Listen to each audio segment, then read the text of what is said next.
Welcome to BrokenGrandAm. Today is going to be about the belt drive and everything that kind of goes along with it. Belt routing, changing a belt, and then all the accessories that are part of it. We'll go through and discuss the different parts, how they can fail, how to change them.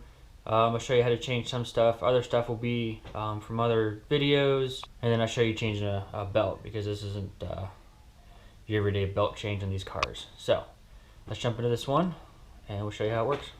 So first what we'll do is we're going to go ahead and remove the belt. And it'll kind of open up this spot, you'll see, and I'll be able to show you each part a little better. So to get your belt out, you're going to have to actually support your motor and take the engine mount out. So to do that, like I've shown you before, you're going to remove your cruise control module here. We're going to set that guy aside. We're going to take that bracket out, move him aside. So then what we're going to do is we're going to come over here and support the motor. You have this kind of in place. Keep in mind, you can, on a stock car, fit your jack underneath the bumper without having to lift the car. So you don't have to do any kind of extra removing of stuff. You just slide the jack underneath and just basically just put pressure on the motor to keep it from falling when you remove the mount.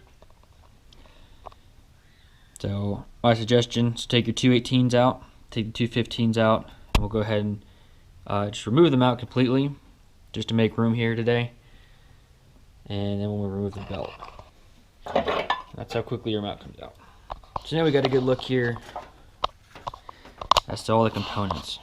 So to go ahead and get this belt off, I've got a fancy tool, but basically it's actually a 3/8 drive on the end of it, so you could use a regular ratchet. But the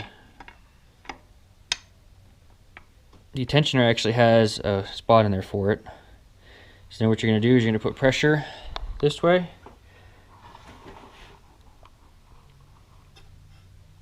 And just slide your belt out. You can just undo it. Make sure it comes out from about around everything.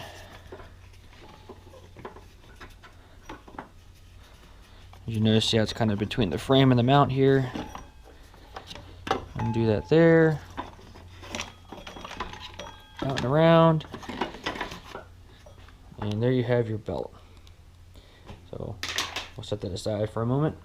So obviously a bad belt will be a reason you're changing a belt. Another reason to get in here is if some of these accessories may have issues. One being bad bearings.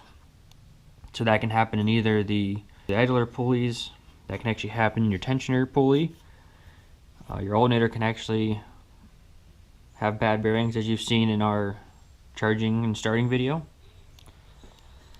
If you got to change your pump, if it's whining or you lose your power steering. Your water pump, like you've seen in the cooling video. And then if your compressor fails, whether it's the pins go bad, the clutch goes bad, a lot of things go on there if you need to remove that. So that leaves the crank pulley all the way down at the bottom there.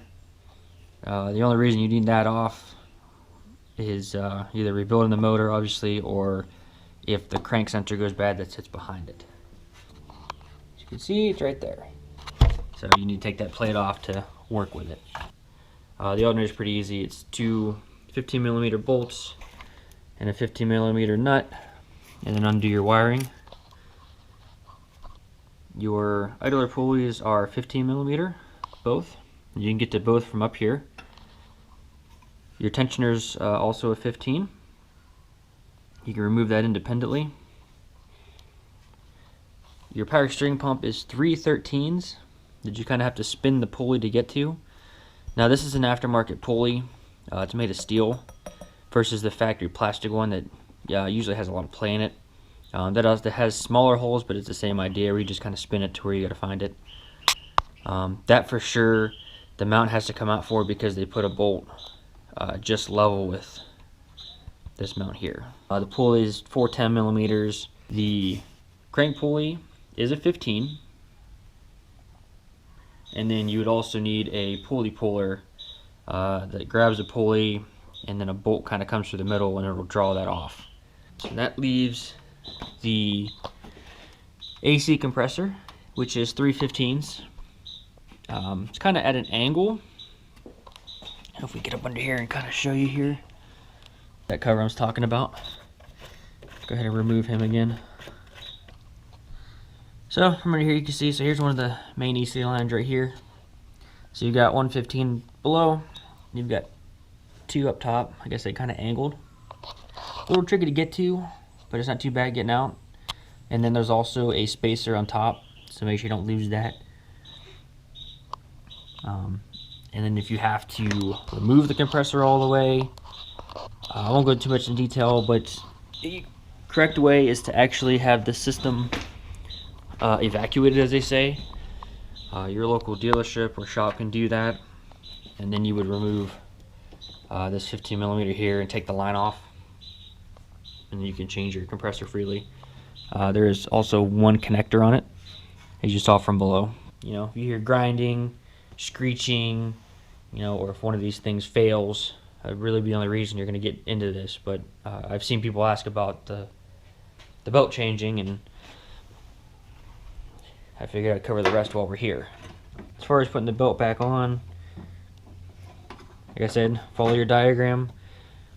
It's real easy. It kind of almost falls into place. So what it does as a audible, so you actually, we'll start here. So it's on top of this, obviously, with the ribs, underneath this pulley, on top of this power steering, underneath the water pump. It goes around, as you can hear, that's a clutch that's going bad. It goes around the AC pump. It then goes below and around the crank pulley, about halfway. Then it comes around and puts the backside on this idler pulley, which then heads back around your tensioner and back to your alternator. I'll go ahead and put this belt back on and we'll wrap this video up. So I'm gonna go ahead and put this belt back on and we'll wrap this short video up. I find it easy to get down below first. So get it past your mount. And at the bottom, I'll grab the crank pulley and the AC compressor.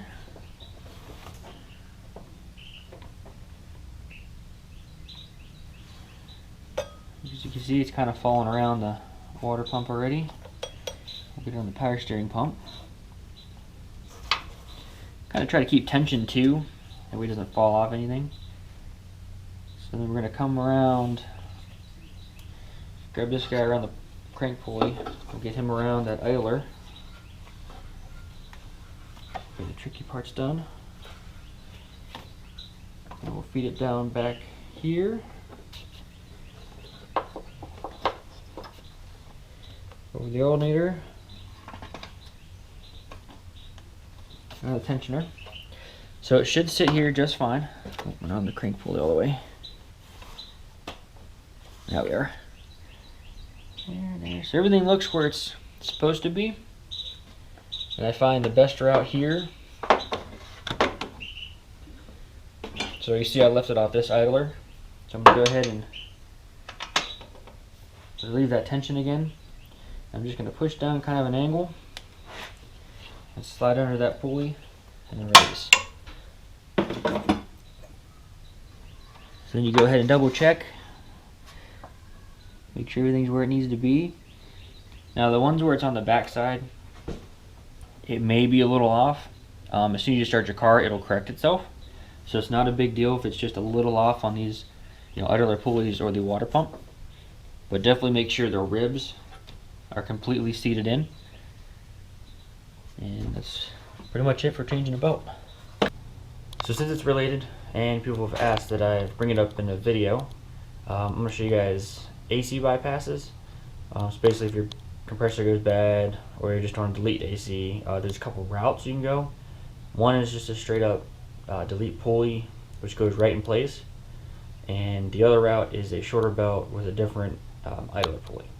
So I'm going to show you real quick those two things and then wrap this video up. So here's what your bypass pulley is going to look like. This one's on Dorman for 40 bucks plus shipping. It's a Dorman part number 34217. This will go in place of your AC compressor. There's no modifying needed, and it will use your stock belt. Now here's pictures from a write-up I found on grandamgt.com by a member that goes by H.O. Driver. He did a really nice write-up, which I'll link in the description here, about replacing an idler pulley and using a shorter belt. Now I went ahead and looked these part numbers up to make sure they're still good, and they are. On Rock Auto you can have both of these for about 20 bucks plus shipping. So, you know, a little cheaper route, a little different route to go. And it's basically changing a pulley and reinstalling a different size belt. So that's it for this one. Thanks for watching again, and we'll see you on the next one.